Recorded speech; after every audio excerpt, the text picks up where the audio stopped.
Hello, Biology 3270 and 5270. Today we're going to talk about the nitrogen cycle. We previously talked about the carbon cycle, mostly from the perspective of marine microbial ecosystems. And the first point I want to make in this lecture is that you can't really understand the carbon cycle without also understanding the nitrogen cycle. So let's continue with my silly cartoon of the marine microbial ecosystem. And now think about how this system is going to work with nitrogen cycling. So previously we talked about these green phytoplankton are fixing CO2 and releasing oxygen, and heterotrophic bacteria are decomposing and respiring that biological carbon back to CO2 and consuming oxygen. And this is the this is the microbial loop, right? This loop of carbon dioxide and oxygen in the surface of the ocean happens very quickly, daily to weekly timescales. And that's what we talked about before, okay? So now let's add nitrogen to the picture. So it turns out that phytoplankton in general really prefer to use nitrate as their fertilizer, as their nitrogen source. And when they use nitrate as their nitrogen source, they excrete ammonium as the waste product. So they're consuming nitrogen and peeing out ammonia in the way that phytoplankton pee. And you can also think of this as assimilation of nitrogen into their biomass. In order to make biomass, they need nitrogen, and they're getting that nitrogen from nitrate. Okay.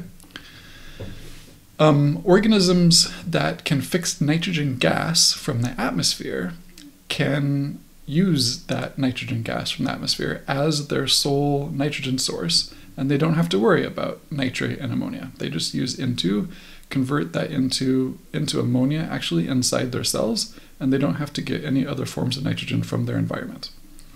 Many kinds of microbes can fix nitrogen in the ocean, including some phytoplankton, most notably cyanobacteria, are both important members of the phytoplankton in the way that they are fixing carbon, and they can also fix nitrogen. It turns out that only bacteria and archaea can fix nitrogen. There are no eukaryotic organisms that can fix nitrogen. The only exceptions being specific plants, especially legumes, that fix nitrogen. And of course, the only reason they do that is because they have symbiotic bacteria in their roots that are doing that nitrogen fixation for them. Okay, so this is a microbial process. When the nitrate runs out, as it often does in the ocean, nitrate is often a limiting nutrient in the ocean because everybody wants to use it, and so it gets consumed really quickly. It's also a really good electron acceptor, which is, I say that because we've talked about it before, but it's important to recognize that in this case it's actually not being used as an electron acceptor. These phytoplankton are not breathing nitrate. They're not using it as an electron acceptor. They are aerobic. They're using oxygen, but they still need to assimilate the nitrogen into their biomass. So they need to use the nitrogen in anabolic processes. Assimilation and anabolic are two words that go together, but they're not using it as an electron acceptor. Okay, so when it runs out, because they're using it to build biomass in their anabolic pathways, and they're still excreting ammonium as their waste product, if that runs all the way to the end, then the ocean gets full of ammonium and no nitrate, and that is a very unhealthy ecosystem. Now, because this is often a problem in the surface ocean, some species have figured out how to use ammonium as their nitrogen source so that they can still survive these conditions when the nitrate runs out. But it seems that most phytoplankton can't use ammonium, and so a surface ocean ecosystem is often in danger of running into this state where you have a crashed ecosystem with no more phytoplankton because there's no more nitrate. And again, some of them can use nitrogen, right? So that's another way to get around this, but for the most part, this is a problem. And how do you solve this problem? One is you need more nitrate from ocean circulation. So one way that you can inject new nitrate into a marine ecosystem is from upwelling. Upwelling is a term from physical oceanography of how water in the ocean moves around. And basically, when nitrate gets consumed in the surface ocean, there can still be nitrate in the deep ocean. And so if you get that, if you can get that deep water to upwell, get the deep water to come up to the surface, then that can trigger a new bloom of phytoplankton with that injection of fresh nutrients in the form of nitrate. And you tend to get upwelling in coastal environments because when the deep water runs up against a continent, due to the physics of how water moves, that's when deep water can bump up against the continent, come up to the surface, and that's why you get really productive marine ecosystems in many different kind of coastal environments. That's why many of our important fisheries are in coastal environments, because upwelling is fueling phytoplankton, the phytoplankton fuel the whole ecosystem, and the fish come in and eat members of that ecosystem. So you get really good productive fisheries where you have upwelling injecting nitrate to fuel phytoplankton. Okay, so that's one solution to this problem. You just got to find your way to a coastal environment, and that's how you get an injection of nitrate. But there's another biological way to solve this problem, which is the main thing I want to talk about. So when you use ammonium as your electron donor and oxygen as your electron acceptor, then that's called nitrification. And I've mentioned this before when talking about the electron tower. So let's think about what this means in terms of our cartoon here.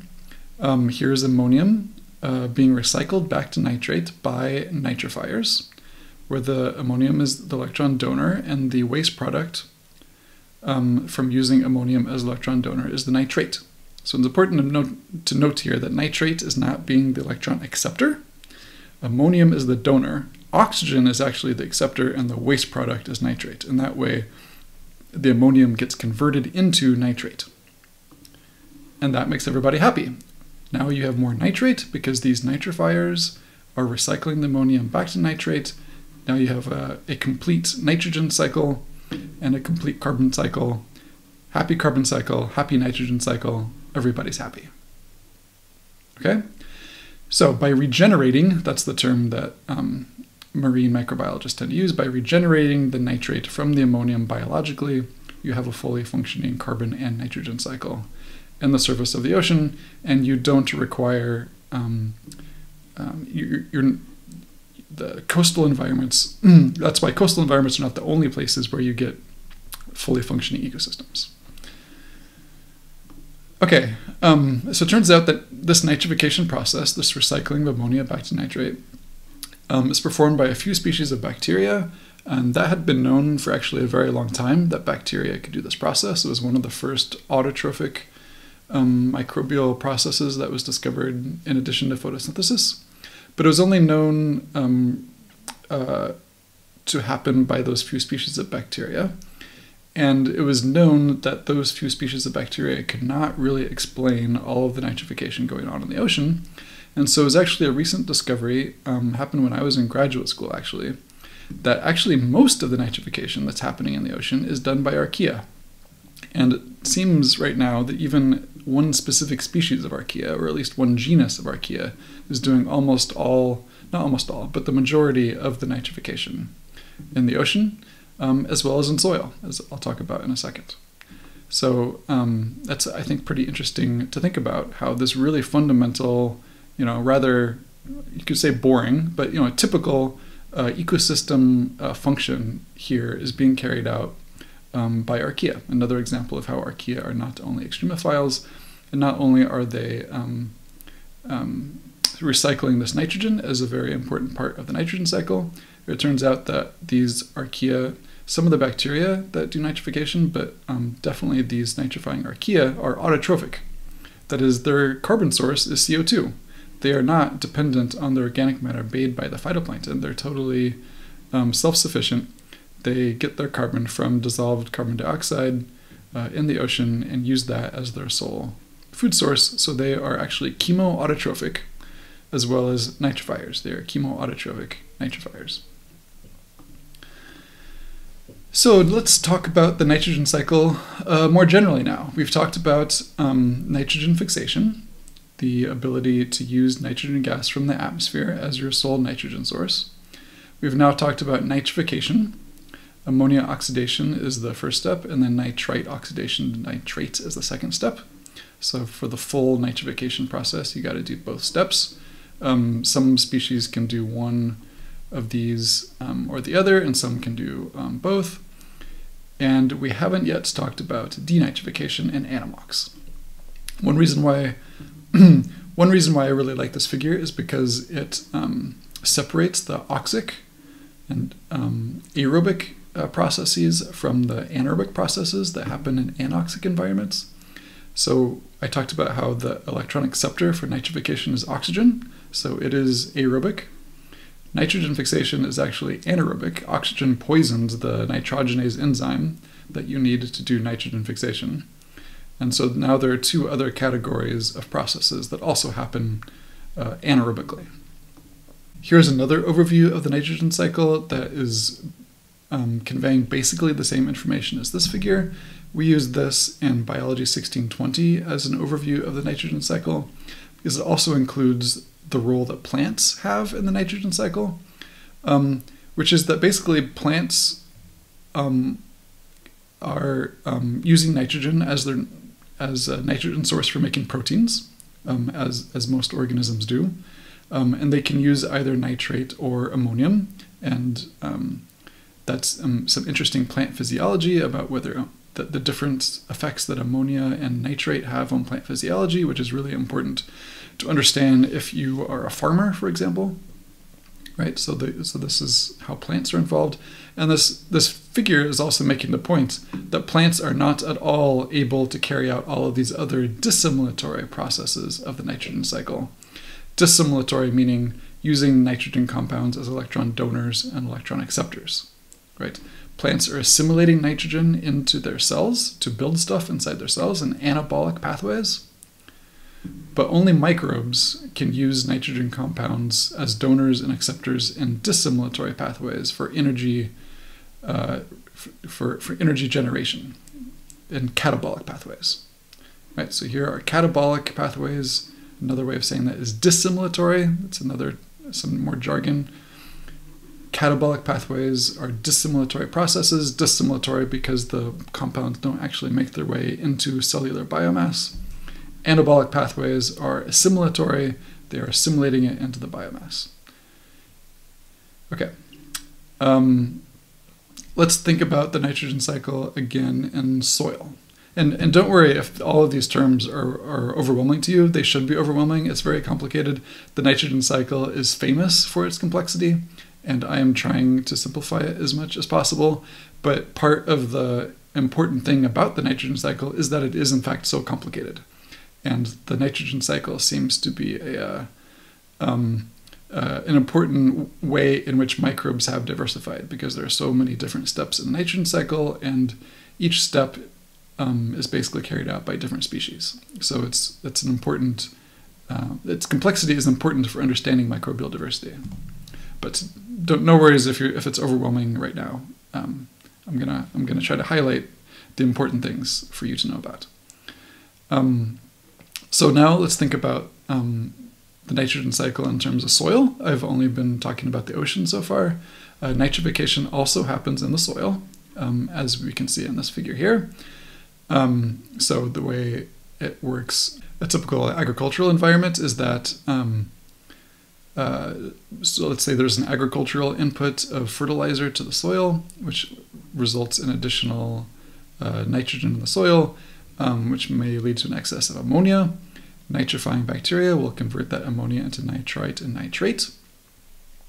And then the process that we haven't talked about yet, but we will talk about more in the future, denitrification, is the inverse of that process. It takes the nitrates back out to N2, and because N2 and also the intermediate nitrous oxide are gases, they can leave the environment and go back into the atmosphere. So that's how you get a complete circle, of N2 gas in the atmosphere to ammonia, nitrite, and nitrate in the soil, and then nitrous oxide and N2 gas back into the atmosphere. In this figure, they mentioned Nitrosomonas and Nitrobacter, two different genera of bacteria, as carrying out these two different steps of nitrification. And that's because this figure is a little bit old, because we now know that archaea are doing most of the nitrification in soils as well as in the oceans. As I mentioned before, I showed you before, the the nitrifying archaea in the ocean. And here are a couple of figures from a paper that showed that the same is true for soils. So here they are measuring the number of copies of the key gene in nitrification, specifically ammonia oxidation, the first step. Quantifying the number of copies of the ammonia oxidation gene per gram of soil, and the dark gray bars are ammonia oxidizing archaea, the light gray bars are ammonia oxidizing bacteria, and you can see that the dark gray bars are always higher than the light gray bars. The archaea are always contributing more of the ammonia oxidation genes than the bacteria. So it turns out that both the archaea and the bacteria have homologs of the same gene, AMOA, and you can and it's the archaea that are contributing more of those genes in all these different kinds of soils. Notice that this y-axis is a log scale, so some of these differences are actually quite large. So here that's almost 100 times more archaea than bacteria, and here they plot that in basically the same information in slightly different ways, where here this x-axis is the ratio, so you can see that the scale here is in the thousands. So especially if you go into deeper soils, 30 to 40 centimeters deep, the ratio of archaea to bacteria, for example, in non-fertilized soil, is 3,000 times more archaea than bacteria. In all of these, the archaea are more abundant, and some of these, the increased abundance of archaea compared to bacteria is really extreme. And here's a similar figure, in this case for sandy grassland instead of an agricultural soil. Same trend, more archaea with depth. Now we're in the hundreds of fold more archaea than bacteria. But it's the same answer. And even in the shallow soils, you still have more archaea than bacteria. It's just that the difference is not so great. Okay, so archaea are really important to the nitrogen cycle. All right, so for the next lecture after this one, we're going to talk about the nitrogen cycle in a little bit more detail. And for now, I just want to give you some references that will potentially be useful for your future studies of the nitrogen cycle. So I'm actually not going to try to teach you any more material in this video. I just want to point you to some cool figures from some good review papers that I recommend that you read if you want to understand the nitrogen cycle better. All right, so here is one figure showing the nitrogen cycle in terms of oxidation state. So in the top is the most oxidized form of nitrogen, which is nitrate, and at the bottom is the most reduced form of nitrogen, which is ammonia. And so this figure is showing how the nitrogen cycle operates by adding and removing electrons from these different nitrogen compounds, and you can see their different oxidation states. So the different arrows are labeled here in the legend, and the numbers refer to the inventory and the flux, similar to the carbon cycle figure that I showed last time that showed how much carbon is stored in various places, and also the arrows, how large the flux is of movement of carbon around the different reservoirs. That's what these numbers are also showing, how much nitrogen is moving at these various steps of the processes, and how much nitrogen is being stored in each of these compounds. Same review paper, similar figure, except now they have labeled each step with the actual redox equation, if you really want to know the chemistry of exactly what the formula is for each of these steps. I'm guessing you probably don't, but just in case, here's a really good reference I often refer to. And they're also highlight with the color coding which of these steps are reducing and which ones are oxidizing. And there's a weird word called disproportionation, where both oxidation and reduction happen at the same time, and maybe we'll talk about that later. Here is a biological version of the nitrogen cycle for the open ocean, where specific genera of bacteria are labeled according to which steps that they are performing. So here is N2, these guys are doing nitrogen fixation. Here is ammonia to nitrite and nitrate, so this is nitrification. This is nitrate back to N2, so this is denitrification. Actually, no, denitrification is not shown here. This is uptake of nitrogen by cyanobacteria. Here's production of organic nitrogen. Viruses are here as playing a role of killing cells and thereby releasing organic nitrogen into the ocean. And these cells that are using the organic nitrogen are shown here. So they are actually using organic nitrogen inputs instead of, for example, nitrate or ammonia. I realize that what I'm saying is overwhelming to you. And also I thought this lecture would be good to record instead of doing live in case you want to refer back to it because there's so much information here. I acknowledge that. So in this review paper, the same review paper, one reason that I like these figures is because you can see basically the same nitrogen cycle playing out in different ways in different environments. So here's how it plays out in the open ocean, kind of normal, boring, typical ocean ecosystem. Here's how it plays out in an oxygen minimum zone, which is something that we're going to talk about in the next lecture. So hold on to that. And here's how it plays out in agricultural soil. I've already talked about these key points, right? Here's nitrification of ammonium going to nitrite and nitrate. Here's uptake of nitrogen. And here's the denitrification where the nitrate it makes its way back to nitrous oxide and N2. Okay, so if you are so motivated, you can map these arrows back onto the overview maps of the nitrogen cycle that I showed before. And now you can also see exactly which species, or at least which genera of bacteria are doing each step. So again, these are references in case you want to learn more about this. If you want to read more papers, these figures will probably be useful to you to orient yourself to, for example, which step of the nitrogen cycle is being talked about in the research paper that you are reading. Here's another one for the rice paddies. Specifically, it works a little bit differently, different species. Won't talk about that anymore, but there you go if you're interested. Interesting thing about this is that it also involves methanogens, because methanogens are very important players in rice paddy soils. So there you go if you want to know more about that. And that's it. So I realize that was overwhelming. Once again, I hope these figures are useful to you, and we're going to continue to talk about the nitrogen cycle. This is just a broad overview, and we'll go into the details in the future. Okay, see you next time. Bye-bye.